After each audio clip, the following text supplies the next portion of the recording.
Hello guys, today I am here with a new chapter which is management of natural resources. Means sustainable management.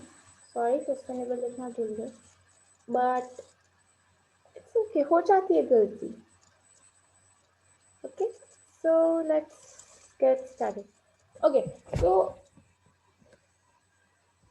हाँ you people must be thinking कि ये हर बार ma'am जब आते हैं तो तभी मतलब हर बार ये जब आती है तभी यही डायलॉग बोलती है कि hello friends today our new chapter is this today we are starting a new chapter हर बार न्यू चैप्टर होते क्यों हाँ ओके तो थोड़ा सा we should have fun in our life तो हम देख लेते हैं कि फर्स्ट नेचुरल रिसोर्सेज मतलब क्या सस्टेनेबल मैनेजमेंट मतलब क्या पहले वो देखते हैं सस्टेनेबल मैनेजमेंट मतलब हम कोई भी स्टेप उठाए मतलब सपोज अगर मुझे डैम का कंस्ट्रक्शन करना है डैम बनानी है मुझे एक एरिया में तो वो एरिया में मैं डैम बनाऊंगी तो मुझे उसके लिए पेड़ काटने पड़ेंगे उसके लिए मुझे खुदाई करनी पड़ेगी और उधर जो पीपल रह रहे होंगे मतलब जो ट्राइब्स रह रहे होंगे उनको निकालना मतलब उनको दूसरी जगह शिफ्ट करना पड़े तो इसकी वजह से क्या हुआ ये सस्टेनेबल मैनेजमेंट नहीं है ये हमारे रिसोर्स का सही से यूज़ नहीं है तो हमें ऐसी जगह पे डैम कंस्ट्रक्ट करना चाहिए जहाँ ट्रीज ना हो मतलब कि हमें ट्री कट करने पड़े तो वो एनवायरनमेंट को हार्म करता है तो सस्टेनेबल डेवलपमेंट सॉरी मैनेजमेंट मतलब ऐसा मैनेजमेंट जिसमें हमारे नेचर को हार्म ना हो उसे हम बोलते हैं सस्टेनेबल डेवलपमेंट और नेचुरल रिसोर्सेज मतलब क्या नेचुरल रिसोर्सेज मतलब जो रिसोर्स जो हमें नेचर से मिलते हैं the resource which are provided by nature like soil air water wildlife coal petroleum and etc so जो ये वाले जो resources which I told कि soil air water forest wildlife coal petroleum जो ह्यूमन यूज करते हैं उनके सर्वाइवल के लिए रिसोर्सेज मतलब जिसकी नीड है ह्यूमन को ओके तो हमने ये चैप्टर का इंट्रो सबसे पहले अच्छे से समझा तो now will start our chapter तो आई होप कि आपको समझ में आया कि टाइटल का मीनिंग क्या है हम देखते हैं कि ये natural resources see here on the screen natural resources provide by मतलब नेचुरल रिसोर्स की डेफिनेशन दी है कि natural resources are those resources which are provided to us by nature. For example, soil, air, water, forests, wildlife, coal, and petroleum, which are used by humans for their survival.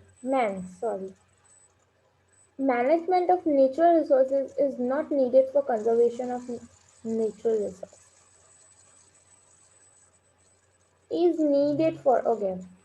So management of natural resources हमें natural resources को किस तरह से use करना चाहिए इसका management हमारे पास होना चाहिए कि अगर हमें डैम कंस्ट्रक्ट करनी है तो हमें ऐसा एरिया चूज करना चाहिए जहाँ बैरन लैंड हो जहाँ पे हम प्लांट्स उगा ही नहीं सकते तो this will be a good management system तो इससे क्या होगा कि हम हमारे नेचर रिसोर्सेज को कंजर्व कर पाएंगे There are there are national and international laws and act to protect environment.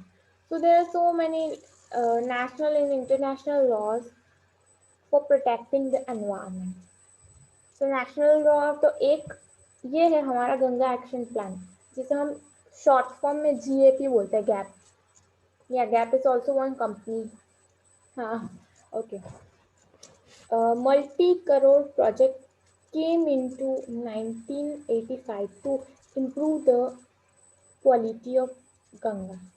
So it is a multi-crore project. Means there were so many rupees. इसके ऊपर बहुत खर्चा हुआ था, करोड़ रुपीस के खर्चे, करोड़ करोड़. तो it was ये this project was applied in 1985. 1985 में it in force came in force. मतलब पता है ना वो क्या बोलते हैं यार हिंदी में, एक तो उसकी उसको इट वाज इंट्रोड्यूस, या इंट्रोड्यूस, ओके. सो 1985 में इंट्रोड्यूस हुआ था, तो ये डेट याद रखना बहुत इम्पोर्टेंट है, 1985. और ये एक्शन क्यों लिया गया था? क्योंकि गंगा बहुत गंदी होती जा रही थी, रिवर. तो उसको प्रोटेक्ट करने के लिए, उसकी क्वालिटी को चेंज करने के लिए, तो एक सर्वे कंडक्ट हुआ था. तो a data was collected, data collect हुआ था 19 collected of total coliform. Coliform मतलब एक बैक्टीरिया जो ह्यूमन की इंटेस्टाइन में मिलते हैं. ओके, तो ये वाले बैक्टीरिया गंगा रिवर में बहुत सारे पाए जाते थे बिटवीन 1993 टू 1994. तो ये 2 साल में क्या हुआ वो हम देखेंगे. तो 1993 to 90 total coliform MNP 100 ml में वो लोग ने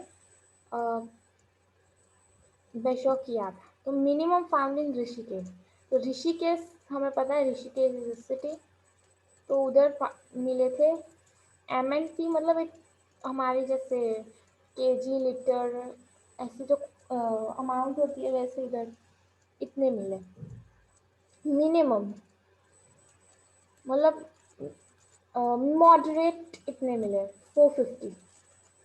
ज़्यादा भी नहीं, कम भी नहीं. और maximum Kannauj, Kannauj is also one city जिसमें 1400 MNP मिले. तो MNP मतलब आप मुझे पूछ रहे थे, तो MNP मतलब मोस्ट प्रोबेबल नंबर. मतलब वो, हाँ, संख्या में काउंट किए थे, उसकी संख्या जो होती है, मतलब 600, 1 का 1, अगर 1 बैक्टीरिया है तो 1, 2 बैक्टीरिया है तो 2, ऐसे काउंट किए. Now, National Award for Wildlife Conservation in the memory of Amrita Devi Bishnoi was lost, who lost her life in protection of Khejri tree in Rajasthan, along with 363 other people. So, national award उनके नाम से बनाया गया है, अमृता देवी बिश्नोई. तो Amrita Devi Bishnoi was from Rajasthan. तो उन्होंने और उनके 363 साथियों ने खेजरी ट्री को बचाने के लिए, राजस्थान में खेजरी ट्री हो, उनकी जगह पे खेजरी ट्री मिले जाते थे, तो उनको प्रोटेक्ट करने के लिए दे लॉस्ट देयर लाइफ. तो उसके लिए उन्होंने अपनी लाइफ दी. तो उनके नाम से अवार्ड गवर्नमेंट ने उनके नाम पे एक अवार्ड रखा है, जिसको बोलते हैं national award for wildlife conservation. Then another is Chipko andolan movement organized in Gharwal in early 1970. तो चिपको आंदोलन में क्या हुआ था? Let me tell you the full story. So what happened was Chipko movement पहले हम देखते हैं कौन से स्टेट में हुआ था. ये उत्तराखंड में स्टार्ट हुआ था. उत्तराखंड की गारवाल सिटी थी एक. तो वो 1970s में उत्तराखंड की गारवाल सिटी में वो चिपको मूवमेंट वॉज इंट्रोड्यूस, वो स्टार्ट हुआ था. फिर वो जाते जाते as time spend it it spreaded over UP and then other over the world. फिर ये मूवमेंट किससे रिलेटेड था वो हम देखते कि ये मूवमेंट एक कंजर्वेशन ऑफ फॉरेस्ट से रिलेटेड था। It started with non violent protest in India. तो ये नॉन वायलेंट था। Non violence, Gandhi ji non violence में मानते थे, मतलब मारपीट ना करना। तो ये मूवमेंट में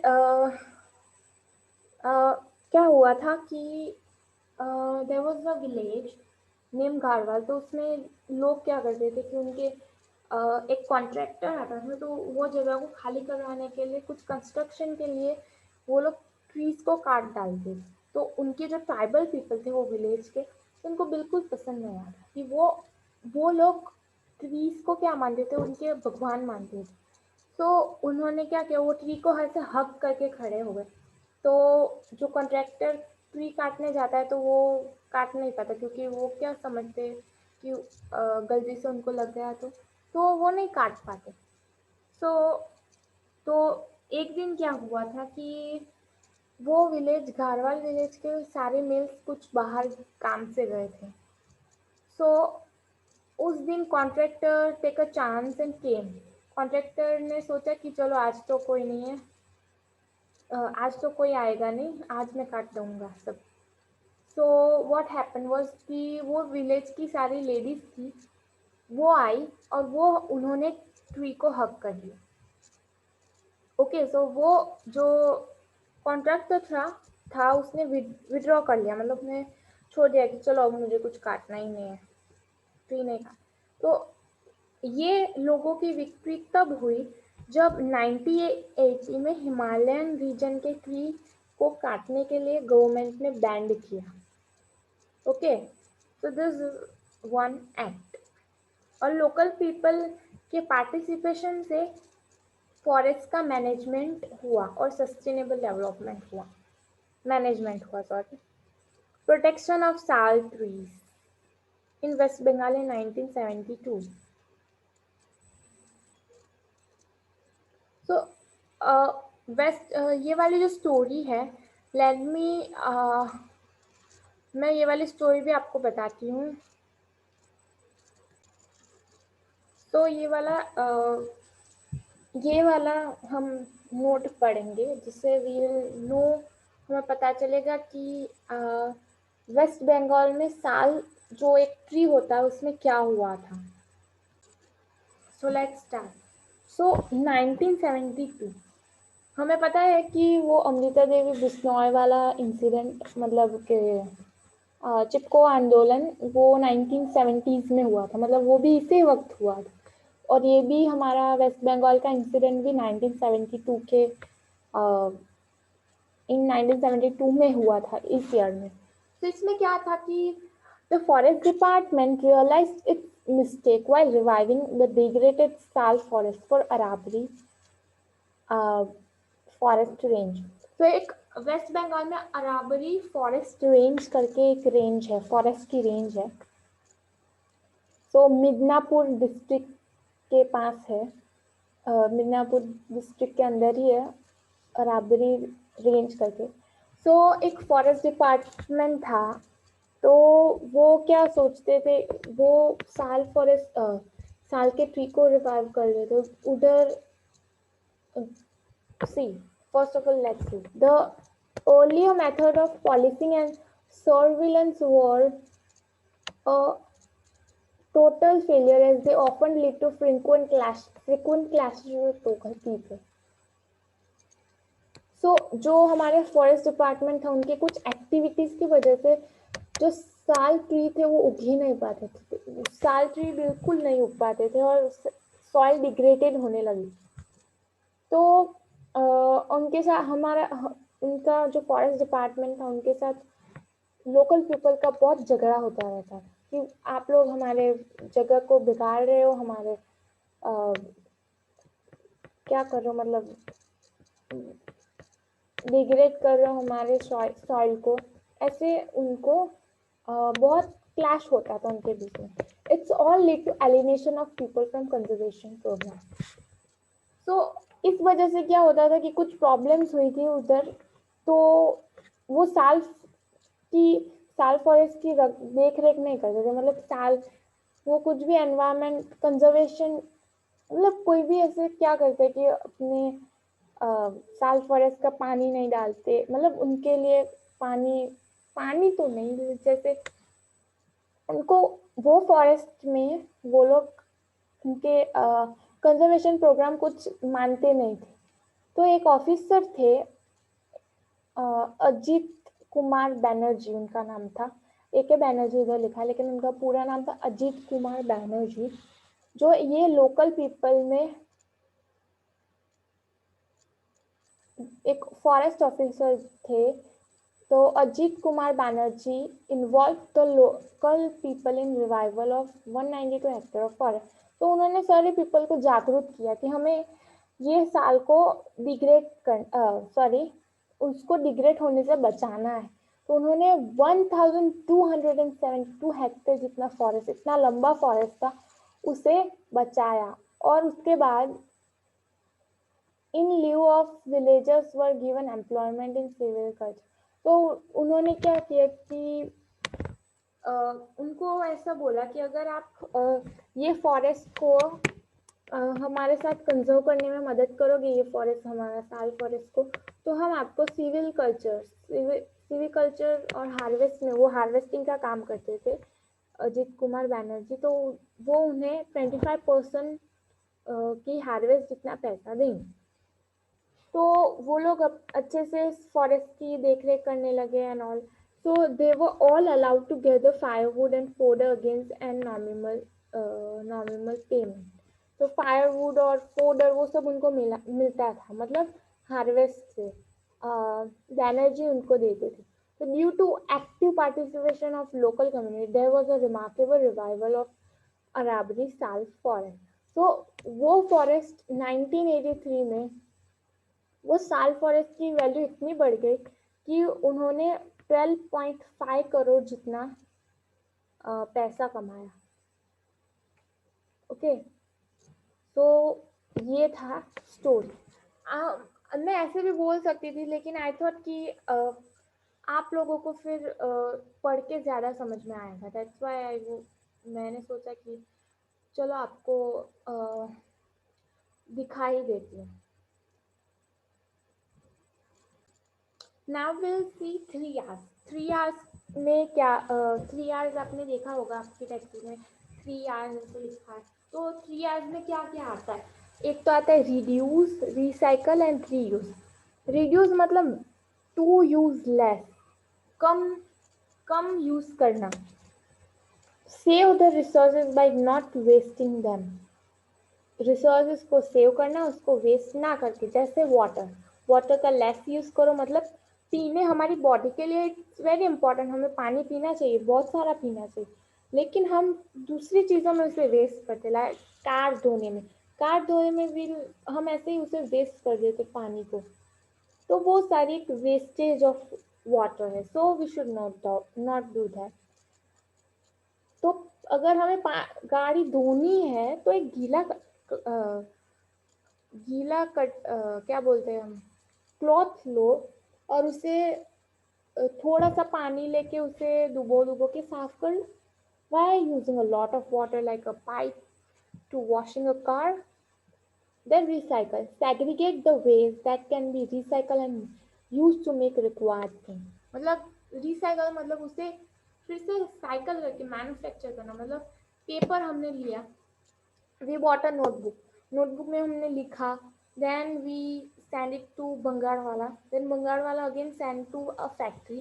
तो फैक्ट्री में फिर से वो यूज़ हो सकता है, पेपर को फिर से मैन्युफैक्चर किया और फिर से उसे उसी की नोटबुक बना। तो दिस इज हाउ हम चीज़ों को रिसाइकल कर सकते हैं। And another example we can take is, हम प्लास्टिक को फिर से मोल्ड करके वी कुड यूज इट। ऐसे बहुत सारे एग्जाम्पल है, you can write it in your exams. Reuse मतलब use the thing again and again. Suppose हम लाए कैचअप एक विच कम्स इन, अभी तो वो प्लास्टिक के बैग जैसे में आता है, लेकिन पहले कांच की बॉटल में आता था। तो कांच की बॉटल को आप फेंक मत दो, उसे आप कुछ डेकोरेशन करो, या फिर उसे कुछ और चीज रखने के लिए यूज करो। उसे डोंट थ्रो इट, उसे फेंक मत दो, that's all. Reuse is better than recycling as it saves energy. तो रीयूज रिसाइकलिंग करने से बेटर है। क्यों? क्योंकि रिसाइकल में हमें क्या करना पड़ता है, फिर से मैन्युफैक्चर करना पड़ता है, तो उससे उसमें एनर्जी हमारी वेस्ट हो जाती है। तो इससे अच्छा अगर हम प्लास्टिक की बॉटल ले तो हम उसे ही यूज़ करते जाए जब तक हम कर पाए। और management of natural resources is necessary so that they may last for generation to come and not exploit for short term gain.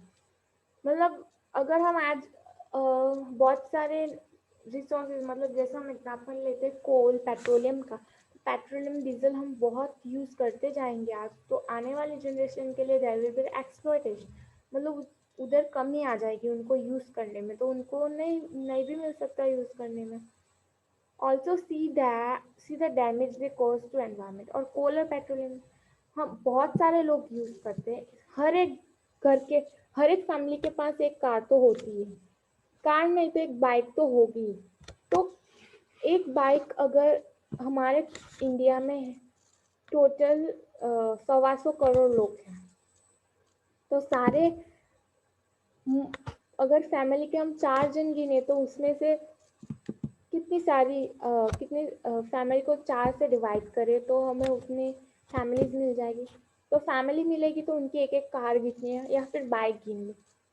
So but हाँ, some poor people didn't have that, yeah I know, but middle class के पास तो होता ही है। तो आप सड़कों पे भी देख सकते हो कि बहुत सारी कार जाती है ऐसे। और सिटीज में तो बहुत ट्रैफिक रहता है, स्पेशली इन मुंबई। मुंबई में ट्रैफिक कभी खत्म ही नहीं होगा। यस, बट लॉकडाउन होगा ना तभी आपको एक भी गाड़ी नहीं दिखने को मिलेगी, या यू विल फाइंड इट। पहली बार मुंबई को ऐसा देखा होगा आपने। Now see, forest and wildlife conservation. Forests are diversity hotspot. Biodiversity of an area is number of species in different life form like bacteria, fungi, flowering plant, insect, birds, etc. मतलब forest is a biodiversity hotspot.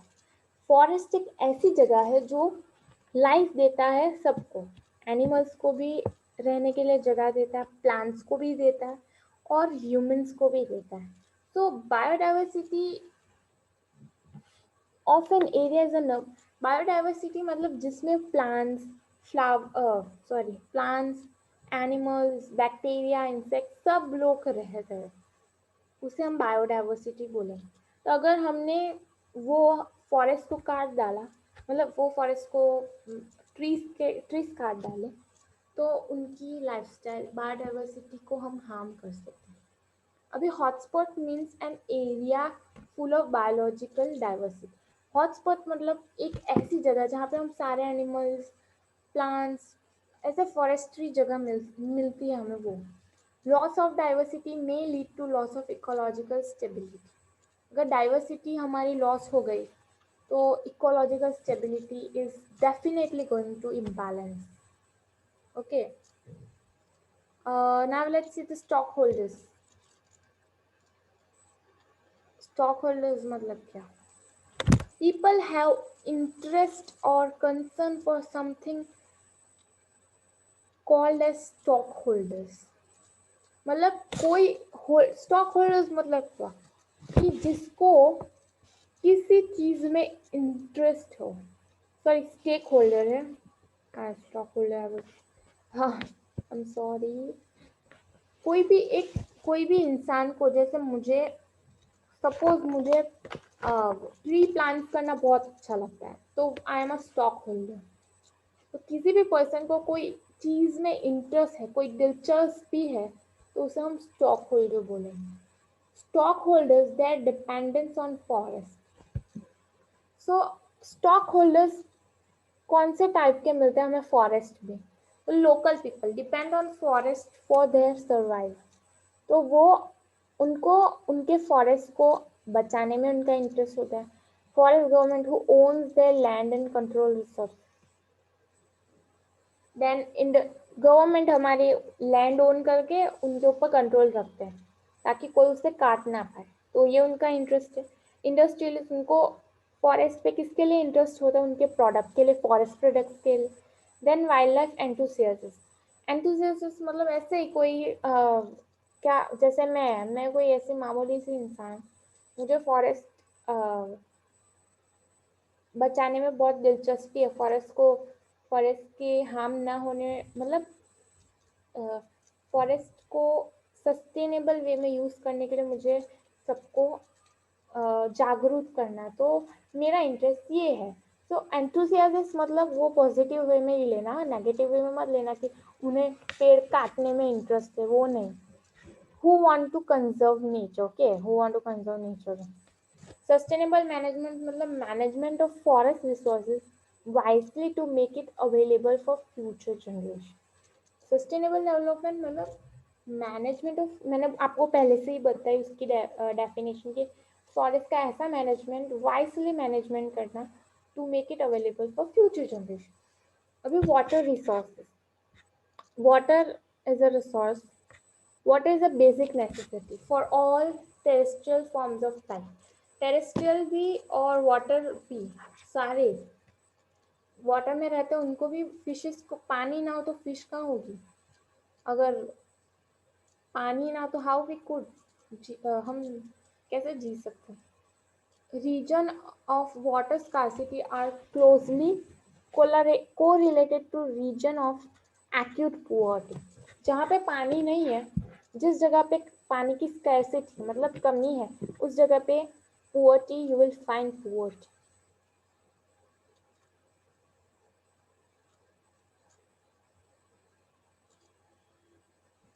Okay, and failure of sustained water availability has failure of sustained water availability has result in loss of vegetation cover। मतलब water को sustainable वे में use करने के लिए जो tricks use की जाती है, उसके उसमें फेलियर होने की वजह से वेजिटेशन लॉस होता है। जैसे हम वाटर की ट्रिक्स खेत में यूज करते हैं, फील्ड्स में यूज करते हैं, डिफरेंट डिफरेंट टिप्स यूज करते हैं, मतलब सस्टेनेबल मैनेजमेंट यूज करते हैं, जिससे हम पानी को कम से कम लैंड में दे पाए, मतलब प्लांट्स को दे। तो उसके वजह से कभी कभी they are not a proper way, कभी कभी प्लांट्स को वो उस तरीके से पानी नहीं चाहिए होता, तो वो वेजिटेशन कवर को लॉस करता है। Diversion of high water demanding crop, okay, so जो वाटर हाई डिमांड करता है पानी की, उसे वो वो भी it can destroy that. Pollution from industries and urban waste and less rain. तो ये सारी चीज़ें सस्टेनेबल वे में अगर वाटर को हम यूज़ ना करें, तो जब भी पॉल्यूशन ज़्यादा होगा, अर्बन एरिया में वेस्ट ज़्यादा बढ़ेगा, जब रेन कम होगी, तब आपको पता चलेगा कि सस्टेनेबल वाटर वाटर को अगर सस्टेनेबल वे में यूज़ किया होता आज, तो ये दिन हमें देखना नहीं पड़ता। Irrigation method like dam, tanks and coals have been used in various part of India. So dams use करते हैं पानी को स्टोर करने में। तो जब भी रेन कम होगी तो we could use our dams. Tanks use करते हैं, कोल्स यूज करते हैं in various parts of our India. तो लेट्स सी डैम्स। डैम्स के एडवांटेजेस देखें, sorry, ensures of adequate water irrigation, मतलब जितना जितना एक फील्ड को पानी चाहिए उतना ही पानी डैम से आता है। वो लोग क्यूसेक पानी छोड़ते हैं, बताए कितने क्यूसेक छोड़ते हैं, ऐसे मेजर करते हैं, पानी को रिलीज करते हैं क्यूसेक में। तो कितना पानी एक फील्ड को चाहिए, उस प्रकार से वो लोग पानी को छोड़ क्यूसेक में रिलीज करते हैं। तो उससे डैम से इलेक्ट्रिसिटी जनरेट होती है, we know. Then continuous supply of water in region, तो उस रीजन में कंटिन्यूअस वाटर सप्लाई चलता रहता है। So this are the advantages. Now let's see the disadvantage. No equitable distribution of water, equitable distribution नहीं होता, लेकिन आई थिंक अभी तो होता है, क्योंकि कैनाल से आते हैं, कैनाल से फिर मोटर में ज्वाइंट करते हैं, मतलब डैम से कैनाल में आता है पानी, पानी को देन मोटर से ज्वाइंट करते हैं, तो मोटर से ज्वाइंट करते हैं, तो वो पानी फिर मोटर से फील्ड में आता है। तो आई थिंक हाँ, इक्विटेबल नहीं हो सकता क्योंकि कभी कभी लोग ज़्यादा टाइम मोटर चलाते हैं तो ज़्यादा पानी आ जाता है, कोई कम टाइम चलाता है तो कम पानी आता है। हाँ, तो वो इक्विटेबल नहीं होगा डिस्ट्रीब्यूशन। हाँ, बराबर। Large number of people displace without compensation. Okay, so उसे डिस्प्लेस कर लेते हैं विदाउट कंपेंसेशन। देन हाँ, लो डिस्प्लेस मतलब वो जगह से दूसरी जगह चेंज करते रहते हैं पीपल, तो उसकी वजह से प्रॉब्लम क्रिएट होती है। Involve huge amount of public money without giving proper benefit. So इसमें बहुत सारे पैसे लगते हैं डैम बनाने में। It creates a lot of money, बहुत सारे पैसे पैसे चाहिए। Huge amount of public money without giving proper benefit. तो पब्लिक, हाँ, गवर्नमेंट क्या करते हैं कि पब्लिक का मनी यूज करते हैं, लेकिन फिर भी कुछ लोगों तक पानी नहीं पहुंच पाता, लेकिन उनके पास भी वो पैसे लेते हैं।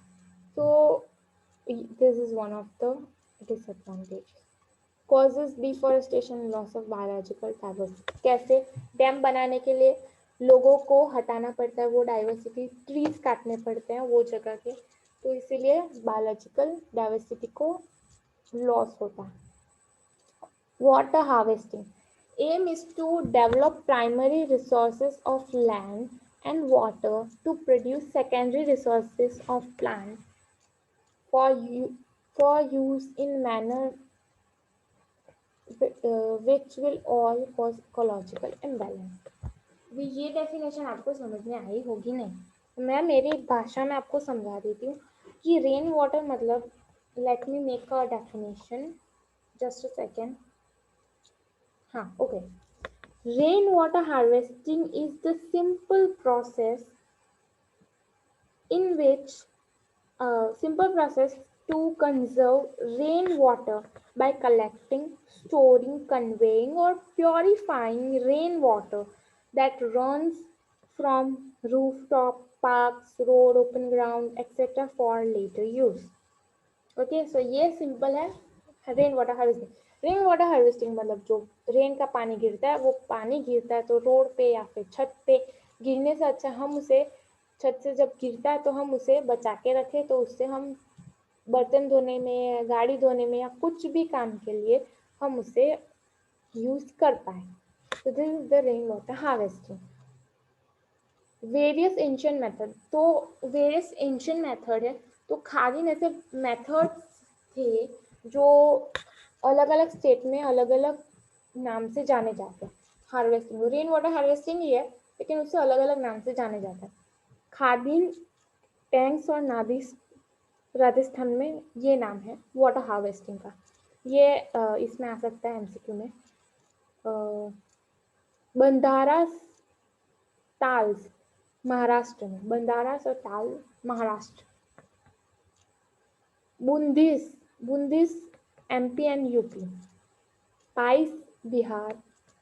कुल्स, कुल्स, ओके, कुल्स या हिमाचल प्रदेश। पॉन्ड, पॉन्ड बोलते हैं, पॉन्ड जम्मू रीजन में।